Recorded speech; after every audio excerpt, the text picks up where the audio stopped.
Why are a lot of men suicidal? Let's talk about it. Here's a sobering fact that should shake us all. In the UK, men are 3 times more likely to die by suicide than women. Globally, men account for 75% of all suicide deaths. But here's what's really heartbreaking. Every single one of these deaths was preventable. So men equal 75% of suicide deaths worldwide. So why are so many men choosing to end their lives when they're literally designed to fight for survival? Let's start with the facts. In the UK, the male suicide rate is 17.1 per 100,000 compared to 5.6 for women. That's not just a stat, that's someone's son, brother, father, friend. Middle-aged men aged 45 to 49 have the highest rates. But here's what's crucial to understand. Humans are literally designed to survive. We have the strongest survival instinct in the creation kingdom. A person drowning will fight desperately for air, crawling at anything to stay afloat. Someone falling will instinctively grab for anything to stop the fall. A man trapped in a burning building will do everything possible to find an exit. We're built to survive. So when someone who's hardwired for survival chooses death, something catastrophic has happened to their ability to see any other way out. The first part of this perfect storm is what I call the masculinity trap. From childhood, boys are taught a set of impossible rules. Be strong, don't cry, provide for others, never show weakness, always have the answers. It's like being given a job description that no human can actually fulfill. Imagine if your boss told you to carry a 200-pound weight all day, every day, and never let anyone see you struggle. Eventually, your body would break down, but you'd still be expected to keep carrying that weight. When men can't meet these impossible standards, when they lose their job, when their relationship fails, when they feel emotions they're not supposed to have, they don't just feel sad, they feel like they've failed as a man, like they're fundamentally broken.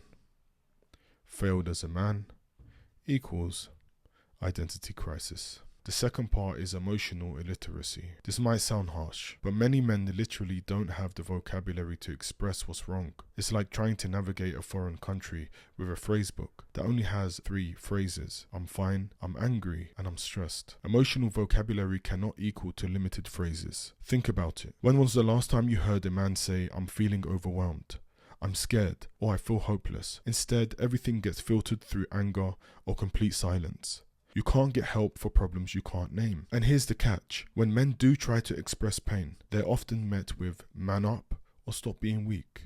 It's like going to a doctor with a broken leg and being told to walk it off. You can't fix what you can't name.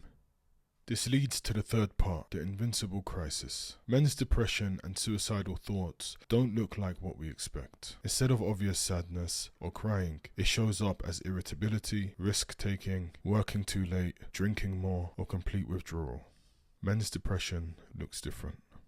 A suicidal woman might say, I want to die. A suicidal man might say, everyone would be better off without me. Or, I'm so tired of everything. Society doesn't recognize these as warning signs in men. And here's the crucial insight from suicide research. Being trapped by unbearable pain is central to understanding suicide. One clue is in the word trapped, like being in a burning building where all the exits appear blocked. For men, this trap looks like, I can't show weakness, I can't ask for help, I can't admit I'm struggling, but I also can't keep going on like this. It's an impossible situation with no visible way out. The final piece is social isolation. From childhood, men are taught to compete, not connect. Think about it. Boys learn to compete for attention, compete in sports, compete for jobs, compete for partners. But when do they learn to truly connect? Taught to compete, not connect. This creates surface level friendships that never go deeper. You can have a group of friends that you've known for years, but they might not know that you're struggling because the relationship stays at the level of banter, sports,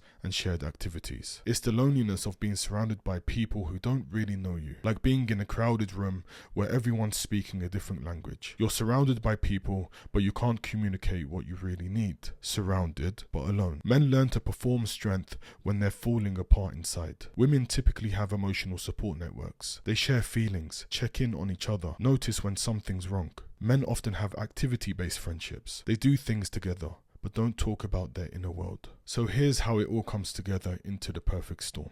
A man faces a crisis, job loss, relationship breakdown, financial stress. The masculinity trap tells him he should handle it alone. His emotional illiteracy means he can't express what's happening. His depression shows up as anger or withdrawal, so no one realizes he's in danger. His friendships don't go deep enough for anyone to notice. He feels completely trapped with no way out.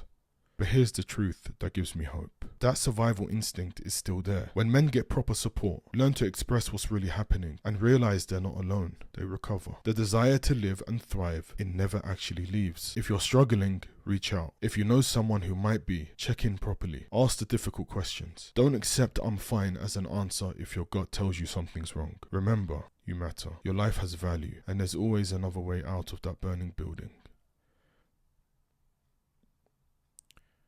Even when you can't see it.